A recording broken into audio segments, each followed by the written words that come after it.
हमारे स्कूल्स हैं, हमारा बोर्ड है, हमें कॉम्पिटिशन्स भी क्लियर करने हैं। संस्कृत पढ़ना टाइम वेस्ट नहीं तो क्या है?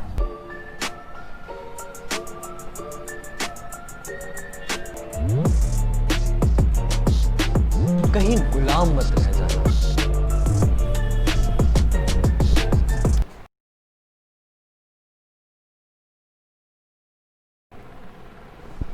ओम दोस्तों, नमस्कार। एक रैंडम फैक्ट है। फैक्ट ये है कि एक बहुत बड़े इटालियन राजदूत हुए हैं, उनका नाम था मार्को पोलो। आपने सुना होगा, ब्रांड भी है उनके नाम पर। जब वो भारत आए तो उन्होंने देखा कि हमारे भारत में चाइना को सीना देश कहते हैं, सीना देश। और ये नाम बाद में उन्होंने चाइना में फैला दिया, क्योंकि पहले चाइना अपने आप में एक कोई बड़ा किंगडम नहीं था, कई राज्य थे। पहले एक सभ्यता थी, छोटी सी, बहुत छोटा देश था। बाद में अपनी प्रसारवादी योजनाओं से उसने कब्जे किए और अपना बड़ा साम्राज्य स्थापित किया।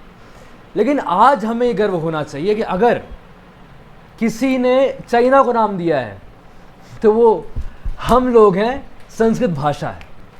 जो देश अपनी भाषा से चूक गया, जिसने अपनी भाषा पे ध्यान नहीं दिया, जिसकी भाषा लुप्त हो गई ना, वो देश भी एक दिन लुप्त हो जाता है। अगर हमारी आज़ादी में, अगर हमारे क्रांतिकारी विचारों के फैलने में किसी भाषा का सबसे बड़ा योगदान था तो वो इंग्लिश नहीं थी, वो भारतीय भाषाएं थी। चाहे वो हिंदी हो, चाहे मराठी हो, चाहे साउथ इंडियन भाषाएं हो, लेकिन इंग्लिश नहीं थी। क्यों? इंग्लिश उनको भी आती थी जिन्होंने हम पे ये थोपी थी, जो हम पे राज कर रहे थे। बड़ी दुख की बात है ना। जब फ्रांस में रिवॉल्यूशन आया तब फ्रेंच भाषा को महत्व दिया गया। जब रशिया में रिवॉल्यूशन आया तो रशियन भाषा को महत्व दिया गया। जब जर्मनी में रिवॉल्यूशन आया तो जर्मन को महत्व दिया गया। और जब भारत में आया तो अंग्रेजी में स्पीच बोली गई थी, हिंदी की कद्र ही नहीं थी। संस्कृत तो बहुत दूर की बात है। क्या रखा है संस्कृत में? नॉलेज रखी है, दिमाग रखा है, क्या रखा क्या है उसके अंदर? कोई मिस्ट्री रखी है, कोई साहित्य रखा है, बड़ा सा है क्या उसके अंदर? अगर है तो ऐसा क्या खास है जो हमें पता नहीं? अगर कहानियां उसके अंदर, महाभारत है, तो क्या हमें पता नहीं है? वो सब पता है। फिर भी संस्कृत क्यों जरूरी है? रिसर्च नहीं हुई ना अभी हमारे यहां, इसलिए। दोस्तों, जब यहां पे भारत से देखा गया कि हाँ देखो, सूरज में हीलियम है, हाइड्रोजन है, तो बहुत बड़ी डिस्कवरी मानी गई उसे।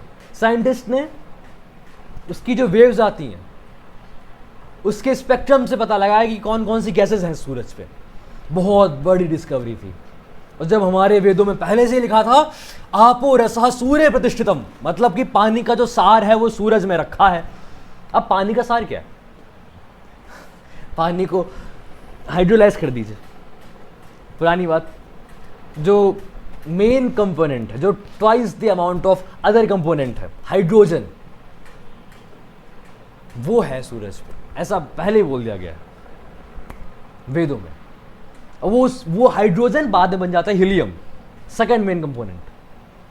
तो जो मेन हाइड्रोजन है, हमने पहले बता दिया कि वो सूरज पे रखा है। लेकिन जब ये बात अंग्रेजों ने पता लगाई, भारत ने पता लगाई, वो अलग बात है। जब अंग्रेजों का शासन था तब उसे बहुत बड़ी डिस्कवरी मानी गई। संस्कृत में क्या रखा है? संस्कृत वाले कहते थे कि कण कण में भगवान है, कण कण में हजारों सूरज की शक्ति है। मजाक। लेकिन जब एटम बम बने तब हाँ, कुछ तो बात थी। जो ओपेनहाइमर थे, जिन्होंने एटम बॉम्ब जो पहला था उसके हेड थे, उन्होंने भी कहा कि हाँ मुझे कुछ कृष्ण जी वाली बात याद आ रही है भगवत गीता की। तब आता है हमारा ध्यान, हाँ संस्कृत में कुछ रखा है। लेकिन हमें नहीं पता। अंग्रेज लोग आते हैं हमारे यहाँ रिसर्च करने के लिए। जर्मनी में विश्वविद्यालयों में संस्कृत पढ़ाई जाती है। हमारे यहाँ क्या होता है, हमारा कोई संस्कृत लेता है तो लगता है अरे यार बड़ा होके पंडित बन जाएगा, बस पैसे भी नहीं मिलेंगे इसको। ये हालत है हमारे देश की। नासा के साइंटिस्ट आज संस्कृत सीखते हैं न जाने कितने डॉलर्स दे के सीखते हैं। वहाँ पे वैकेंसीज खाली होती, जिन्हें वेद मंत्र आते हैं, वेदों की सिम्फनी का जिसे अच्छे से ज्ञान है उसको वहाँ पे बहुत बड़े बड़े पैकेज मिलते हैं। हमारे यहाँ कुछ नहीं होता। हमारे यहाँ संस्कृत वाले क्या है, सरकारी स्कूल में भी बहुत लात मिलती है उनको। संस्कृत की कद्र करना सीखो भाई, और ये तब होगा जब हमारा दिमाग कहेगा कि हाँ संस्कृत में बहुत कुछ है। अगर संस्कृत हमने आज नहीं सीखी ना तो हम बहुत बड़े दोषी माने जाएंगे। वो संस्कृत, अरे भाई संस्कृत विश्व की भाषा है। क्यों? मलय द्वीप, मलेशिया है आज, जो सियाम था, अरे वो श्याम देश कहते थे हम उसको। थाईलैंड बना, अभी बहुत ज्यादा पहले उसका नाम चेंज नहीं हुआ था। ब्रह्मदेश बर्मा था, नाम चेंज कर दिया गया, करते गए। ये हमारी जो संस्कृति है जिसकी छाप थी पूरे विश्व में, विश्व गुरु भारत था, इसे मिटाने की पूरी साजिश की गई और हमने भी बहुत अच्छे से स्वीकार किया। हमने तो अपने देश का ही नाम बदल दिया। हिंदी वो भी छोड़ो ना, वो भी छोड़ो। आज संस्कृत किसकी भाषा है?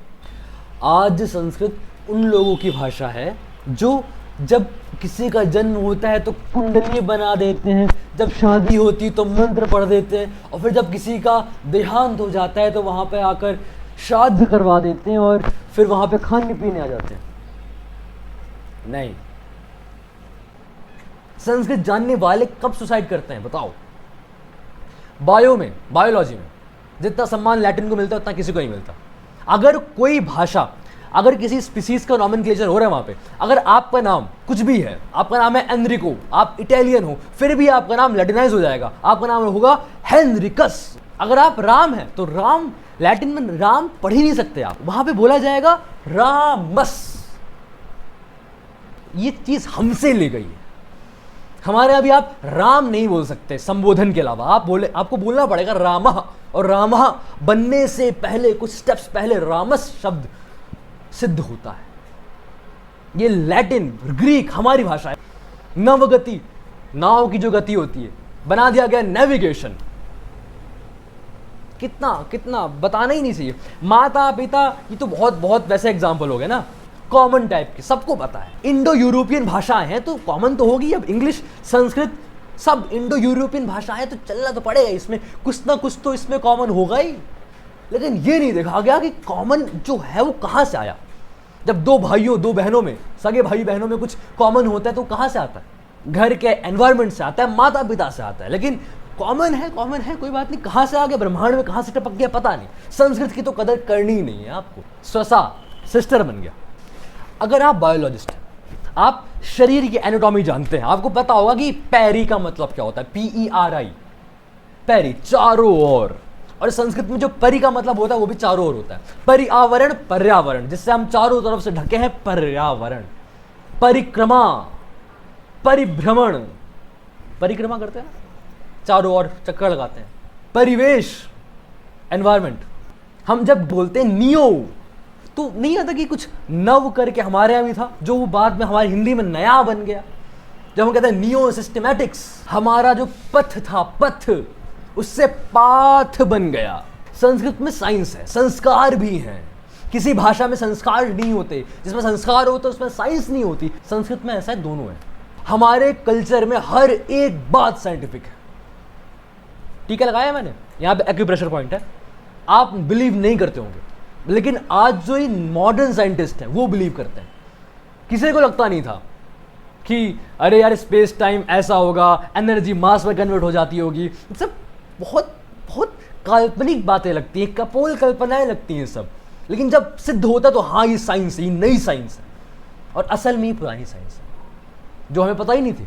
हमने खुद के मन से मनगढ़ंत बनाई, हमने अपमान किया अपने पूर्वजों का, अपमान किया अपने विरासत का, अपनी संस्कृति का अपमान किया।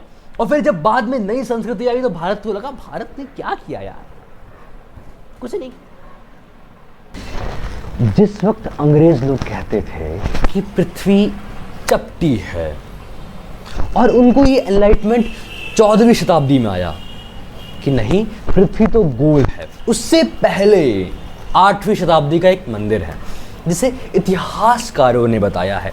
दोस्तों, इतिहासकार हमारी संस्कृति को हमेशा थोड़ा सा लेटेस्ट बनाने की कोशिश करते हैं, यानी कि अगर कोई चीज़ आपको 5000 साल पुरानी मिलती है तो वो अगर आप किसी बहुत सर्टिफाइड आर्कियोलॉजिकल आप डिपार्टमेंट में जाएंगे तो कहेगा कि नहीं जी ये तो बस 100 साल पुरानी है, मतलब कुछ ऐसा ऐसा। तो यानी कि अगर उन्होंने सर्टिफाई किया है कि वो 8वीं शताब्दी का है, थोड़ा सा पुराना ही होगा, फिर भी 8वीं शताब्दी भी चलेगा। 8वीं शताब्दी का एक मंदिर है साउथ इंडिया में, वहां पर वराह जी का अवतार है। वराह जी का अवतार है जब वो पृथ्वी माँ को अपने इधर दांतों से उठा रहे हैं, तब जो पृथ्वी माता उनकी यहाँ पे दांतों पे रखी है वो क्या चपटी दिखाई गई होंगी? नहीं, बिल्कुल गोल थी वो। क्यों? क्या हम इतने जाहिल थे कि हमें पता नहीं था कि अर्थ गोल है कि नहीं है?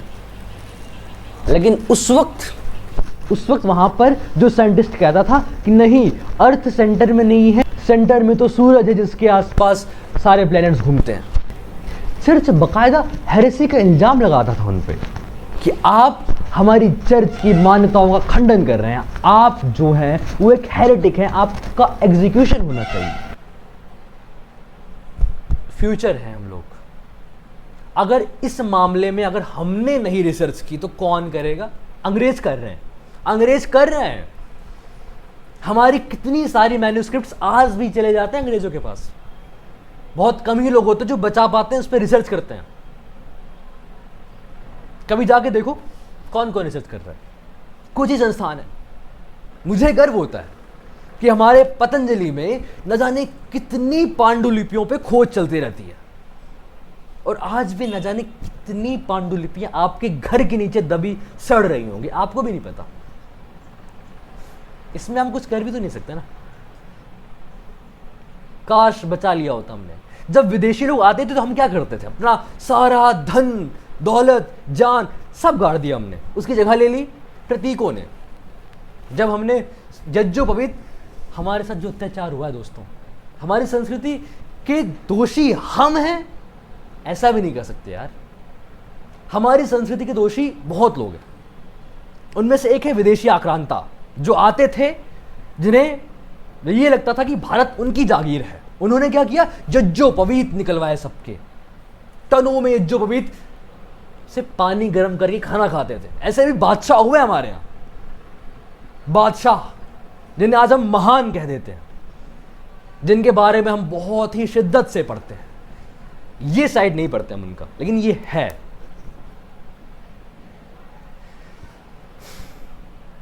तो जब ऐसे लोग आपके घर पे आए, कहा आपके घर पे आके कहें कि अपना यज्जो-पवीत दे दो, अपना सब कुछ जो धर्म से जुड़ी चीजें दे दो, अन्यथा तुम्हारा सर कट जाएगा, तो क्या करोगे आप लोग?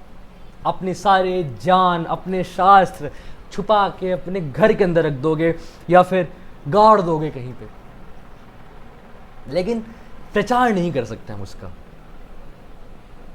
यही होता है ना, जब एक वर्ग कमजोर पड़ जाता है, तो जब आप अपनी रक्षा करना भूल जाते हैं, तो धर्मो रक्षते रक्षितः, जो धर्म है ना, अगर आपने उसकी रक्षा की है तो आपकी रक्षा जरूर करता है। अगर आप धर्म से विमुख हो गए, धर्म का साथ छोड़ दिया आपने, तो धर्म भी आपको एक दिन, यार संस्कृत पढ़ने में मजे ही नहीं आते। संस्कृत पढ़ना मतलब कि रटना, संस्कृत पढ़ना मतलब कि समय बर्बाद करना, संस्कृत पढ़ना मतलब कि बस जिंदगी के मजों से दूर हो जाना, है ना। ये लगता है ना, जो असली मजा है ना संस्कृत में, तो उसको मानो चाहे ना मानो। संस्कृत, एक बात सोचो, जो भाषा 400 साल पुरानी है, अगर आपको उसमें मजे दिखते हैं, तो सोचो कि संस्कृत, जो भाषा हजारों करोड़ों सदियों से रही है, उसमें कितने मजे होंगे। क्या दिमाग हमारे पास पहले कम था? क्या आज तुम, छोड़ो यार भारत के बारे में, तुम जानते ही कहाँ। बात करते हैं मिस्र के पिरामिड्स की।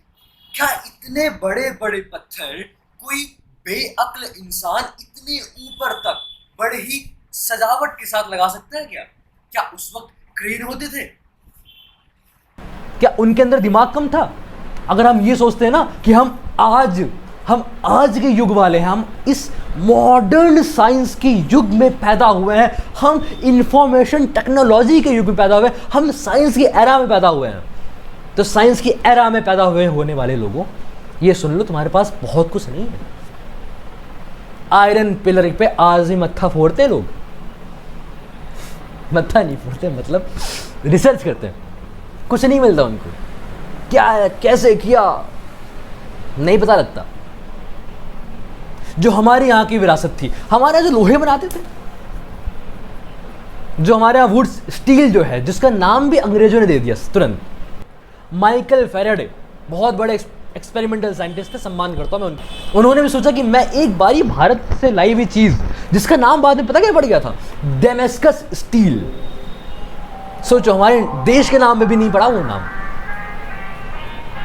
उस डेमेस्कस स्टील पर उन्होंने खोज की, उन्हें लगा कि चलो मैं भी बनाता हूं। उन्होंने साइंटिफिक सारी नॉलेज दे दी वहां पर। उन्होंने नोबेल मेटल्स के साथ भी अलॉयज बनाए, फिर भी वो क्वालिटी नहीं मिली जो भारत में आम लोगों के पास रहती थी। ये है हमारी संस्कृति। और तुम कहते हो हम बैकवर्ड्स हैं, तुम कहते हो हमारी संस्कृति बैकवर्ड है, तुम कहते हो हमारे गांव वाले बैकवर्ड्स हैं।